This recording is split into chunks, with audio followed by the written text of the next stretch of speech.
Hello friends, मैं अभिनंदन Sharma.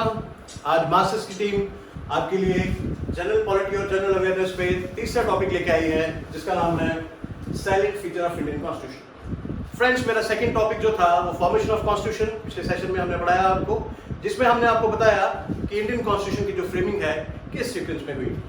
Friends, एक बात मैं आज क्लियर, एक फैक्ट जो है मैं अभी देख ही रहा था न्यूज़पेपर में कि इस क्लास 4 जॉब के लिए 2 लाख से ज्यादा बच्चों ने रजिस्ट्रेशन खत्म कर दी और 2 लाख में से 1,15,000 ने अपना फॉर्म फाइनली सबमिट कर दिया। तो मैं जिस हिसाब से फॉर्म्स लगे हैं उस हिसाब से कंपटीशन बड़ा स्टिफ है, बड़ा टफ कंपटीशन है। मैं आपको यही कहूँगा, अच्छे से प्रिपरेशन करो, पेसअप करो अपनी प्रिपरेशन को। इतना आसान नहीं है ये, इतने सारे बच्चों में से 4-5 हज़ार की कैटेगरी में आना it's a very difficult thing. तो मैं यही कहूँगा कि अच्छे से वीडियो को देखें, समझें, और कोई भी क्वेरी हो आप हमारे कमेंट बॉक्स पे हमें मैसेज कर सकते हैं। Okay friends, now we will move to our topic that is silent feature of Indian constitution. सबसे पहले मैं आपको ये बताना चाहूंगा कि इंडियन कॉन्स्टिट्यूशन जो है is borrowed from almost every constitution.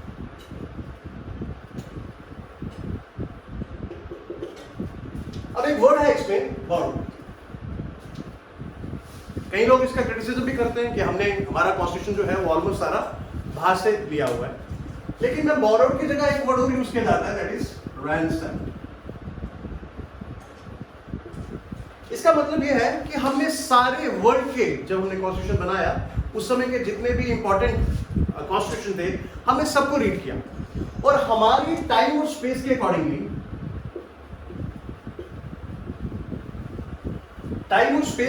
जो फीचर्स हमें अपने सोशो इकोनॉमिक कंडीशंस के हिसाब से ठीक लगते थे उन्हें हमने यहाँ पे इंट्रोड्यूस किया।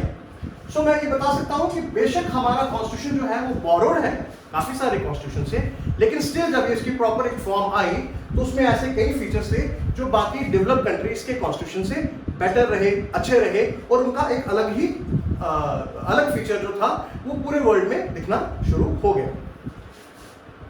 और हमारा जो कॉन्स्टिट्यूशन है, सेकेंडली मैं आपको बताना चाहूंगा कि जो हमारा ओरिजिनल कॉन्स्टिट्यूशन है वो कॉन्स्टिट्यूशन काफी सब्सटेंशियल चेंजेस उसमें आते रहे। उसमें हमारे बहुत सारे कॉन्स्टिट्यूशन अमेंडमेंट है, जिसमें 7th कॉन्स्टिट्यूशनल अमेंडमेंट बड़ा इंपॉर्टेंट है, 42nd इंपॉर्टेंट है, 44th इंपॉर्टेंट है, 73rd इंपॉर्टेंट है, 74th इंपॉर्टेंट है, इट इज।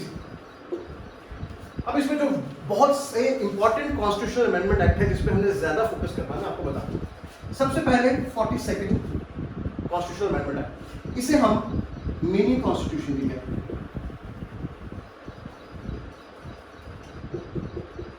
स्टूडेंट्स, ये क्वेश्चन एज इट इज बहुत बार पूछा गया है, which constitutional amendment act is known as mini constitution of Indian constitution. तो आपको पता होना चाहिए 42nd कॉन्स्टिट्यूशनल अमेंडमेंट एक्ट जो है उसे मिनी कॉन्स्टिट्यूशन कहते हैं। क्यों कहते हैं? क्योंकि एक लौता ऐसा कॉन्स्टिट्यूशन है जिसमें मैक्सिमम चेंजेस लाए गए हमारे constitution, 42nd constitutional amendment act, ठीक है। उसके बाद 44th कॉन्स्टिट्यूशनल अमेंडमेंट एक्ट आया, इसने बहुत सारे अमेंडमेंट जो यहाँ 42nd में थे उसको रिवोक किया। फिर 73rd आया जिसने पंचायती राज इंस्टीट्यूशन इंट्रोड्यूस किया। ये बहुत बार पूछा जाता है, पंचायती राज इंस्टीट्यूशंस जो थे वो कौन से अमेंडमेंट एक्ट में लीगलाइज किए गए, कॉन्स्टिट्यूशनलाइज किए गए? तो आपको पता होना चाहिए that is 73rd amendment act. As such question इसी से पूछा जाएगा। 74th कॉन्स्टिट्यूशनल अमेंडमेंट एक्ट इसी से मिलता जुलता है, इसने यूएलबीज को इंट्रोड्यूस किया। ULB means urban local bodies, जो आपकी म्युनिसिपल कॉर्पोरेशन, म्युनिसिपल कमेटीज जो बनी है वो 74th कॉन्स्टिट्यूशनल एक्ट के थ्रू लीगलाइज हुई, कॉन्स्टिट्यूशनल उनको बैकिंग मिली। तो आपको ये 73rd, 74th, 42nd ये तीनों जो है आपको याद होने चाहिए। आप इसको पेन डाउन कर सकते हैं, नोट डाउन कर सकते हैं।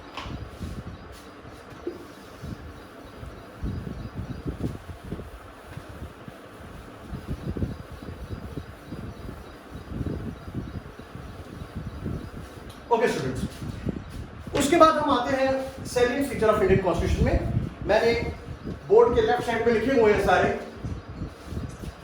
lengthiest constitution, drawn from various sources, federal system with unitary bias, parliamentary form of government, fundamental rights, directive principles, fundamental duties, universal right franchise and three-tier government.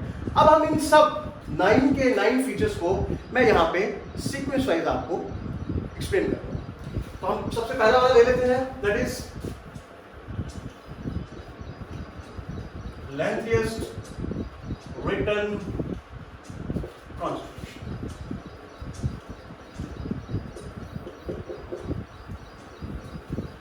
Friends, constitutions जो हैं वो they are broadly divided into two categories. One is written constitution, other one is unwritten constitution. बहुत बार JKSSB के पिछले exam में भी question आया हुआ है, आपको 4 कंट्रीज के कॉन्स्टिट्यूशन दिए हैं और पूछा गया है which one among them have unwritten constitution. So you must know the fact कि अनरिटन कॉन्स्टिट्यूशन कौन सी कंट्री में है और रिटन कॉन्स्टिट्यूशन कौन सी कंट्री में। यहां पर लिख रहा हूं, आप इसको याद कर सकते हैं। अनरिटन कॉन्स्टिट्यूशन है ब्रिटेन में और written constitution best example USA, Japan and Canada. जो लास्ट टाइम क्वेश्चन पूछा गया था उसमें Britain was the right answer. 4 countries mention की थी, ब्रिटेन को आपने नेगेट करना था बिकॉज ब्रिटेन एक ऐसी कंट्री है जिसका कॉन्स्टिट्यूशन कोडिफाइड नहीं है, लिखा गया नहीं है, वर्बल है, ओरल है, ठीक है। अब नेक्स्ट हमारा फीचर क्या है, वी हैव लेंथिएस्ट रिटन कॉन्स्टिट्यूशन। हम इस पे नहीं जाएंगे, अब इस पे फोकस करेंगे रिटन पे। रिटन पे भी हमारा जो कॉन्स्टिट्यूशन है वो बहुत लेंथिएस्ट है। फॉर एग्जाम्पल मैं आपको बता दूं आपकी जानकारी के लिए, यूएसए का जो कॉन्स्टिट्यूशन है इट हैज ओनली 7 आर्टिकल्स, सिर्फ 7 आर्टिकल है, 1 से लेके 7 तक। But Indian constitution it has more than 450 articles along with 25 parts, along with 12 schedules. ये सारे याद करने वाले फैक्ट्स। इंडिया में इंडियन कॉन्स्टिट्यूशन जो है उसमें ओवरऑल कितने आर्टिकल्स हैं, एग्जैक्ट फिगर बता दूं आपको, 465 प्लस। इंडिया में इंडियन कॉन्स्टिट्यूशन में कितने पार्ट्स हैं, बिकॉज हमने अपने कॉन्स्टिट्यूशन को पार्ट्स और शेड्यूल में डिवाइड किया है, और पार्ट्स कितने हैं, 25 पार्ट्स। सिंपल सीधा क्वेश्चन आ जाएगा, Indian constitution is divided in how many parts, और एग्जामिनर आपको ऑप्शन कैसे देगा, 21, 22, 23, 25। You must know the fact. अगर आपको फिगर है आप इजीली उसको मार्क कर सकते हो, अगर आपको फिगर नहीं है तो इस पर तुक्का लगाने का तो बनता ही नहीं है। आगे चलिए, our constitution is divided into 12 schedules. So मैं चाहता हूं कि आपको ये तीनों के तीनों फैक्ट्स आपको याद होने चाहिए।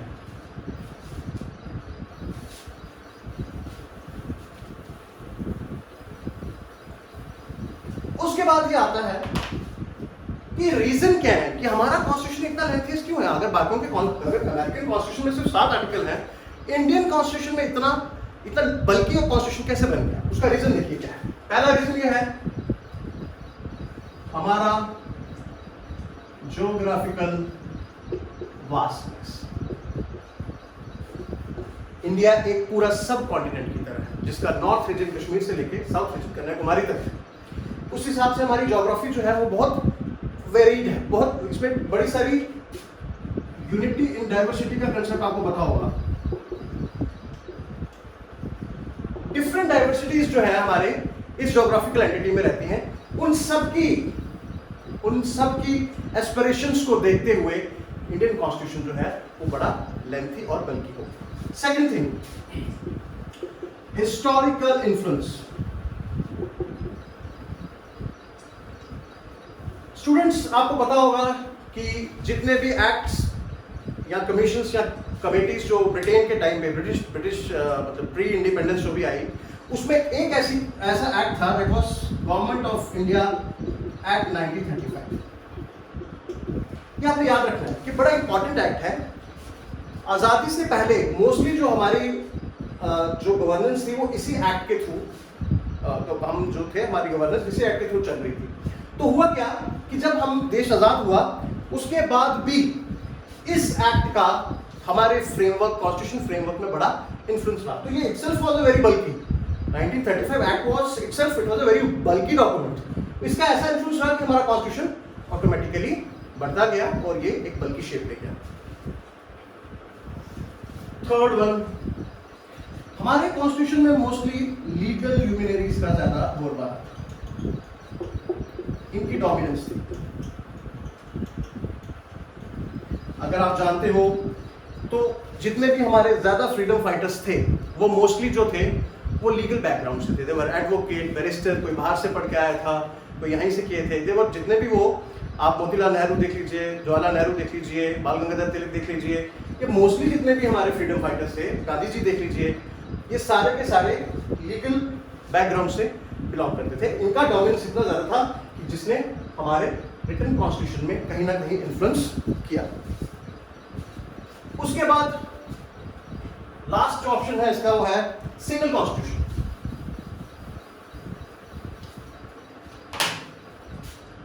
इतना बड़ा देश और एक कॉन्स्टिट्यूशन, ऑब्वियसली जब इतना बड़ा देश था उसके लिए एक ही कॉन्स्टिट्यूशन बनाना था, वो ऑटोमेटिकली इतना बल्कि हो गया। अब आप अमेरिका की बात करो तो यूएसए में ड्यूअल कॉन्स्टिट्यूशन है। यूएसए, उनका फेडरल कॉन्स्टिट्यूशन अलग है और उनका प्रोविंशियल स्टेट्स का कॉन्स्टिट्यूशन अलग है।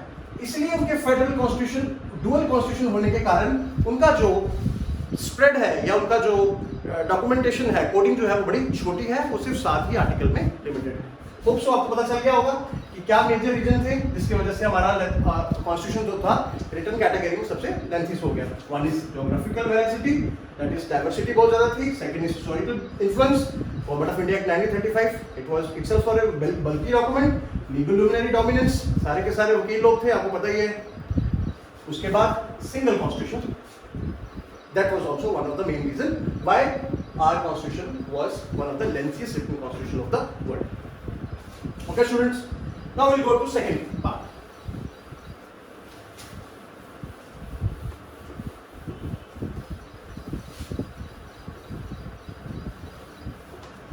सेकेंड फीचर जो है हमारा वो है कि हमारा कॉन्स्टिट्यूशन जो है it's drawn from various sources.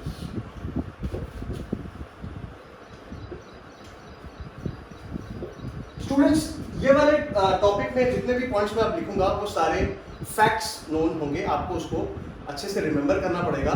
इसमें आपको मेजर क्वेश्चन जो है वो आएगा। जैसे मैं पहला लिख रहा हूं यहाँ पे, आप नोट डाउन कर सकते हैं। हमारा जो स्ट्रक्चरल पार्ट है कॉन्स्टिट्यूशन का,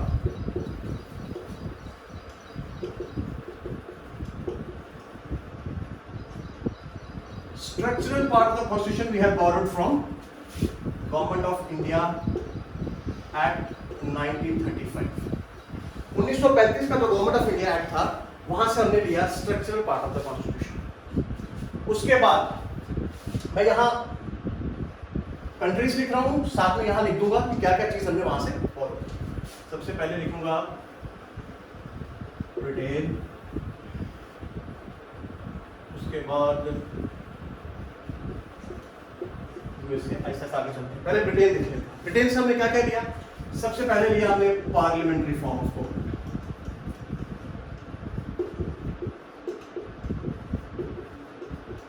नोट डाउन कर लीजिए, जो हमारा पॉलिटी का जो सिस्टम है वो दो टाइप का होता है। एक होता है पार्लियामेंट्री फॉर्म ऑफ सिस्टम, एक होता है presidential form of system. Presidential form of system में पावर जो होती है वो प्रेसिडेंट के पास होती है, और पार्लियामेंट्री फॉर्म ऑफ सिस्टम में प्रेसिडेंट एक नोशनल हेड होता है, नॉमिनेटेड हेड होता है, और जो लीगल हेड जो होता है गवर्नमेंट का वो प्राइम मिनिस्टर होता है। तो हमने जो पार्लियामेंट्री फॉर्म ऑफ गवर्नमेंट जो चुना वो हमने ब्रिटेन से चुना। उसके बाद कैबिनेट सिस्टम, आज आपको पता होगा, डेली न्यूज पे सुनते हैं मोदी कैबिनेट की मीटिंग हुई, ये डिसीजन लिए गए, ये हुआ। ये जो कैबिनेट सिस्टम का जो प्रोसेस है वो भी हमने लिया ब्रिटेन से। तीसरा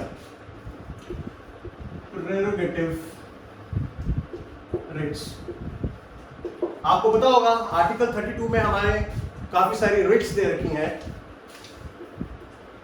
फंडामेंटल राइट्स में डिटेल में पढ़ेंगे। अभी मेरा पर्पस यही है कि ये बोरो कहाँ से किया, दैट दिस फंक्शन जो है, ये जो रिट्स जो है ये हमने बोरो की है ब्रिटेन से।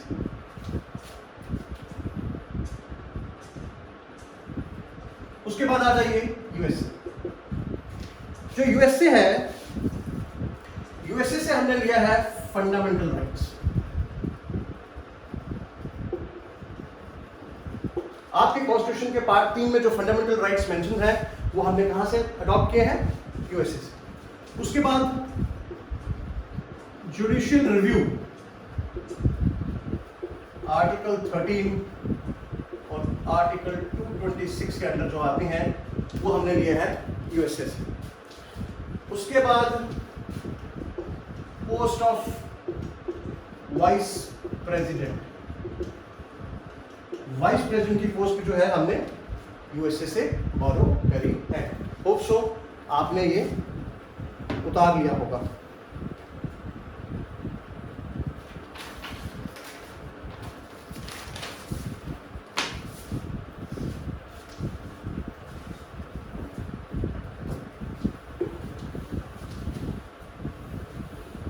उसके बाद आएंगे हम थर्ड कंट्री जो है,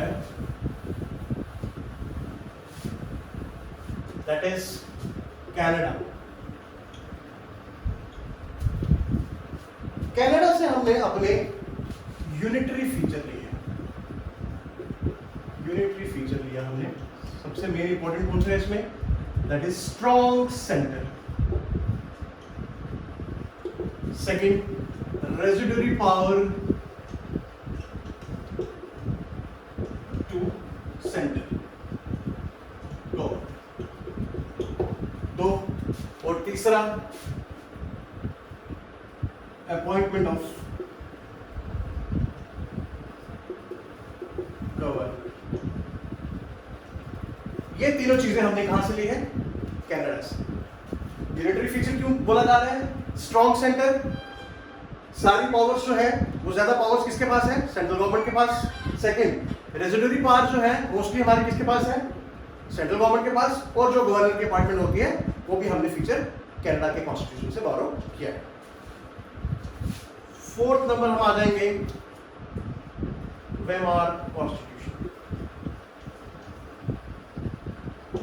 स्टूडेंट्स, वेमार पिछले साल एसएसबी के पेपर में ये क्वेश्चन आ रहा है कि which constitution is known as Weimar constitution. तो you should know, you should remember, you should memorize that Weimar constitution जो है हम जर्मनी की कॉन्स्टिट्यूशन को बोलते हैं। लास्ट एग्जाम में ये ऐसा ही क्वेश्चन आ गया कि बताइए वेमार कॉन्स्टिट्यूशन जो है वो किस कंट्री का है, जर्मनी। और यहां से हमने बोरो क्या किया है, that is suspension of fundamental rights during emergency. ठीक है friends. Next, Irish constitution. Ireland के कॉन्स्टिट्यूशन से हमने बड़ा ही इंपॉर्टेंट फीचर अपने कॉन्स्टिट्यूशन का बोरो किया है, जिसे हम बोलते हैं directive principles.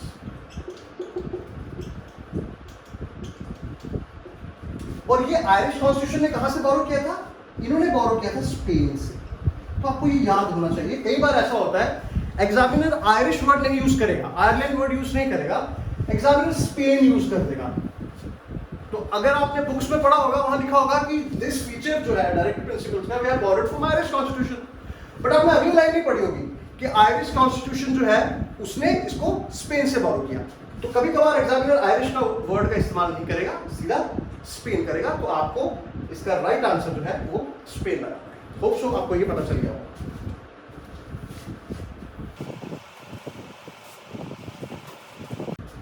Next is French Constitution.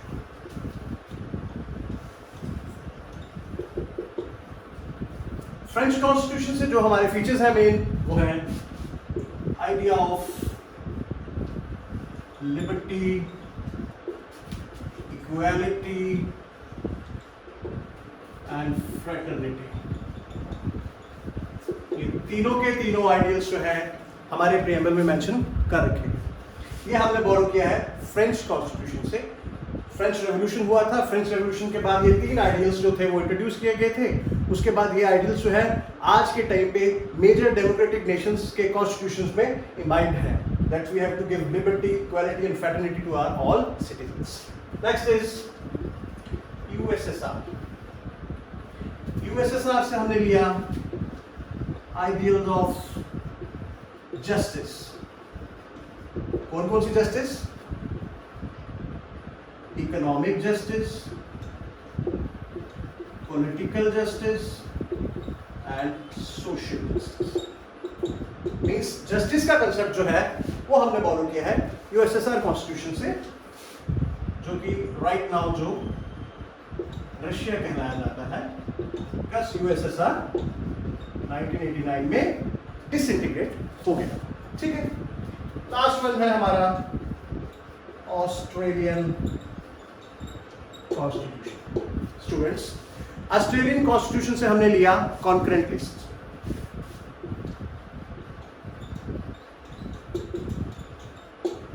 हमारे कॉन्स्टिट्यूशन में मेजरली 3 लिस्ट हैं। होप सो आपने इसको पेन डाउन कर लिया होगा।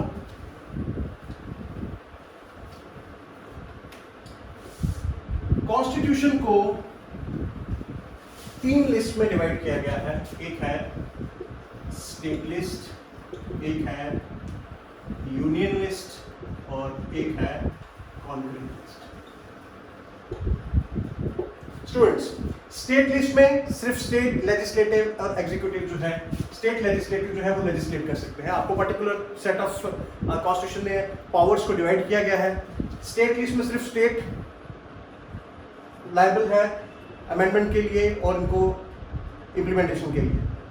यूनियन लिस्ट में सेंट्रल गवर्नमेंट का काम है, वो अपने सारे लॉज जो हैं इसमें लेजिस्लेट भी कर सकते हैं और इम्प्लीमेंट भी कर सकते हैं। कॉन्करेंट लिस्ट में दोनों स्टेट भी बना सकती है और यूनियन भी लॉज बना सकती है, लेकिन यूनियन की पावर ज्यादा है स्टेट से। अब इसका मतलब क्या है कि अगर स्टेट गवर्नमेंट कोई कॉन्करेंट लिस्ट के में से कुछ टॉपिक को उठा के लॉ बना देती है, उसी लॉ में अगर यूनियन गवर्नमेंट भी बनाती है तो स्टेट गवर्नमेंट का लॉ एप्लीकेबल नहीं होगा, यूनियन गवर्नमेंट का लॉ एप्लीकेबल होगा। तो ये जो फीचर है ये हमने लिया है ऑस्ट्रेलियन कॉन्स्टिट्यूशन से। होप सो ये आपको याद रहना चाहिए जितना भी मैंने लिखाया। ऐसे क्वेश्चन आएगा आपको, डीपीएसपी कहां से लिए, कॉन्करेंट लिस्ट कौन से देश से आई है, रोल ऑफ गवर्नर कहां से लिया, स्ट्रॉन्ग सेंटर कहां से लिया, तो ये सारे फैक्ट्स आपको याद होने चाहिए। चलिए, थर्ड टॉपिक इज, जो मैं यहां लिखना भूल गया था, blend of rigidity and flexibility.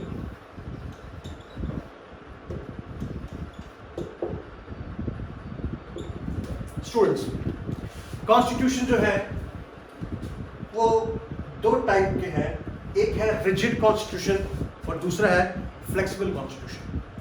जो रिजिड कॉन्स्टिट्यूशन और इनमें फर्क क्या है वो मैं आपको समझाने की कोशिश करूंगा यहां।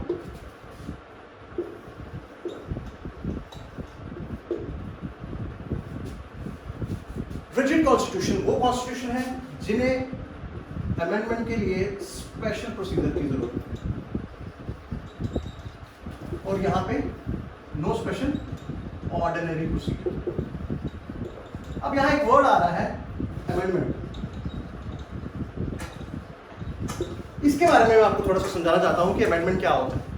स्टूडेंट्स, जितने भी हमारे कॉन्स्टिट्यूशंस हैं, आज अपने टाइम के अकॉर्डिंग ये चीजें जो है देश में बदलती रहती हैं। जो टाइम स्पेस 1947 में था वो टाइम जो है, ये टाइम एंड स्पेस जो है वो 2020 में नहीं है।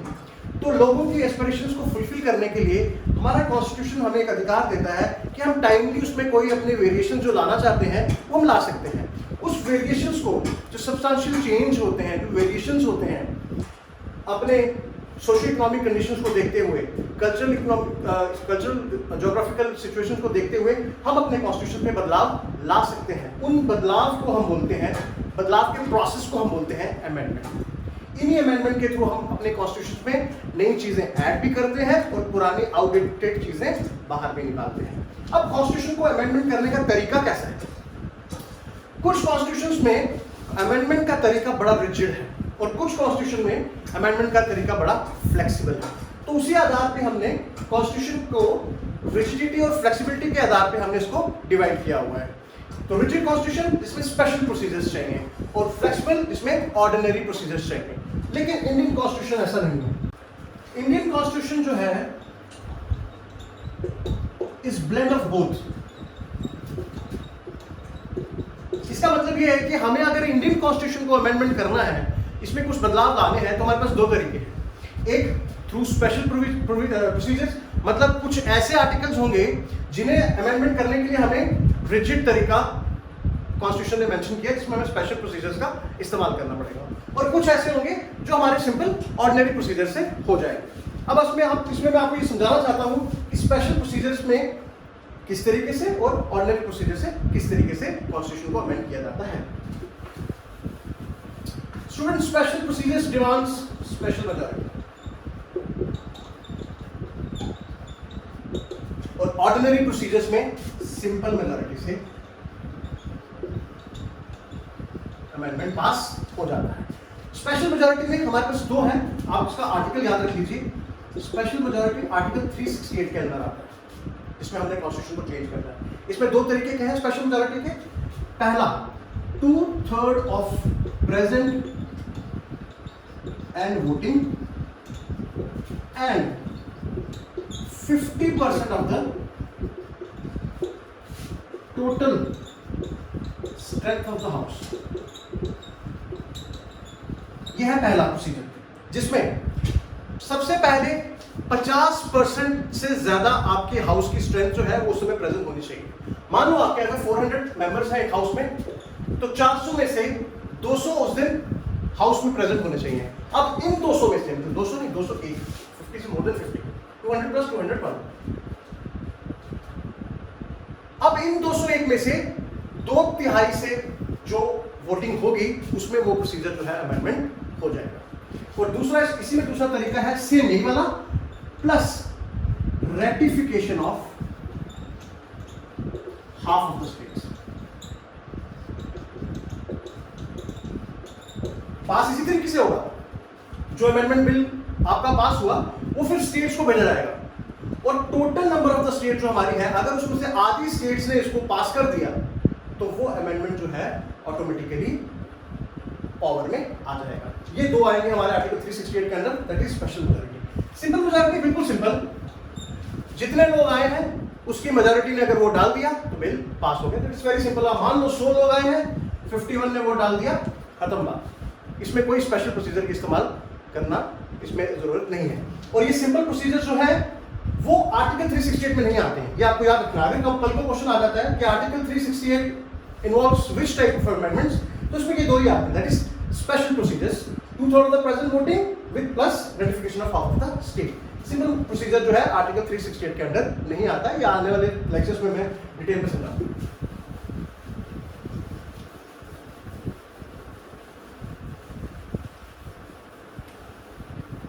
उसके बाद है federal system with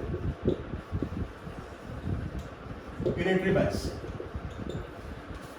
student, Indian constitution जो है इट्स ब्लेंड ऑफ बोथ। हमारे कॉन्स्टिट्यूशन में फेडरल फीचर्स भी हैं और हमारे कॉन्स्टिट्यूशन में यूनिटरी फीचर्स भी हैं।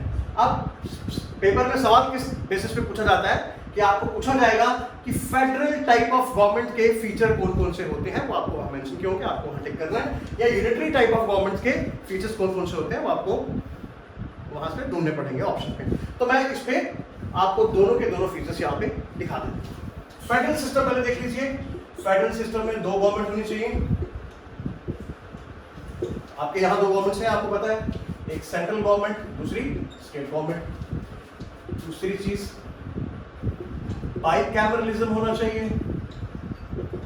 बाइकैमरलिज्म का मतलब दो house, one is upper house, other is lower house. इसको हम बोलते हैं राज्यसभा, इसको हम बोलते हैं लोकसभा। बाइकैमरलिज्म के लिए बड़ा जरूरी है। राज्यसभा जो है हमारी स्टेट्स को रिप्रेजेंट करती है, इसके मेंबर्स जो है सारे स्टेट से चुन के वहां जाते हैं। तो this is very important, bicameralism होना बड़ा जरूरी है इसमें। उसके बाद डिवीजन ऑफ पावर। अब जब 2 गवर्नमेंट्स होगी तो कॉन्स्टिट्यूशन ने हमें डिवीजन ऑफ पावर का प्रावधान जो है कॉन्स्टिट्यूशन में मेंशन कर रखा है।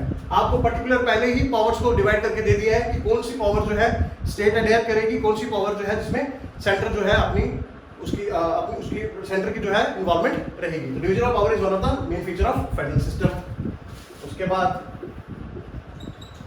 Written constitution, very important. अगर कॉन्स्टिट्यूशन रिटन नहीं होगा तो पावर ओवरलैप कर जाएगी, इसलिए कॉन्स्टिट्यूशन रिटन होगा तो सारी चीजें ऑलरेडी कोडिफाई होंगी। पावर्स ऑलरेडी डिवीजन को पावर्स को ऑलरेडी कोडिफाई किया गया है कि ये वाले रीजन में आप इंटरफेयर नहीं करोगे, इस वाले रीजन में स्टेट इंटरवीन नहीं करेगी।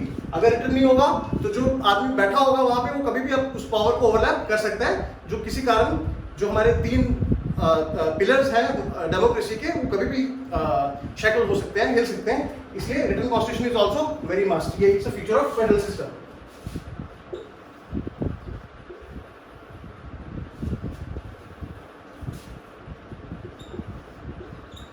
Independent judiciary,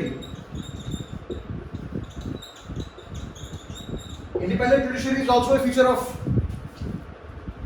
federal system.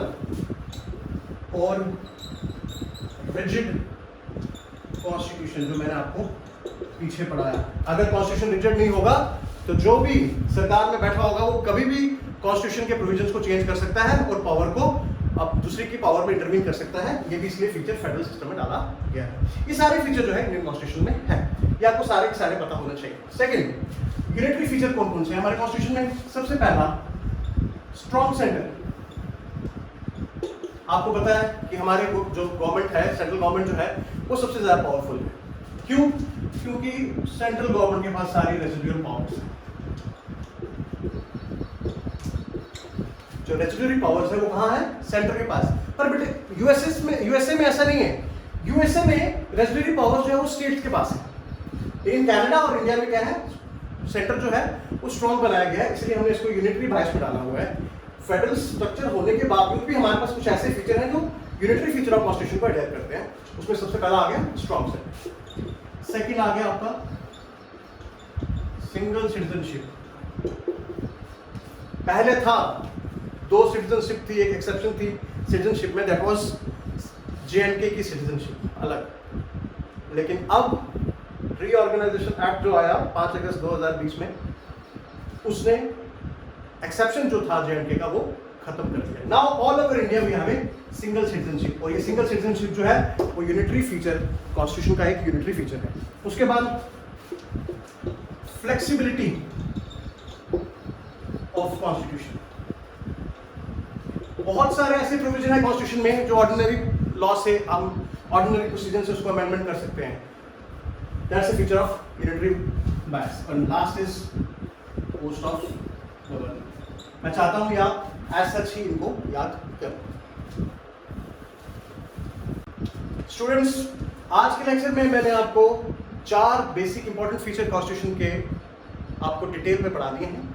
अगले लेक्चर में मेरे पार्ट 2 जो इसका लेक्चर का होगा उसमें मैं जो बचे हुए फीचर्स हैं उसको डिटेल में पढ़ाऊंगा। उम्मीद करता हूं कि आपको ये मेरा पढ़ाया हुआ अच्छा लगा होगा। आपसे उम्मीद करता हूं कि आप इसको अच्छे से पढ़ेंगे भी और रिवाइज भी करेंगे, ताकि अगले लेक्चर में पढ़ाते समय बहुत सारी चीज़ें फिर से रिपीट होने वाली हैं। अगर आपने अच्छे से पढ़ा होगा तो अगला लेक्चर के जो टॉपिक्स हैं वो आपको बड़ी स्विफ्टली और आसानी से समझ आ जाएंगे।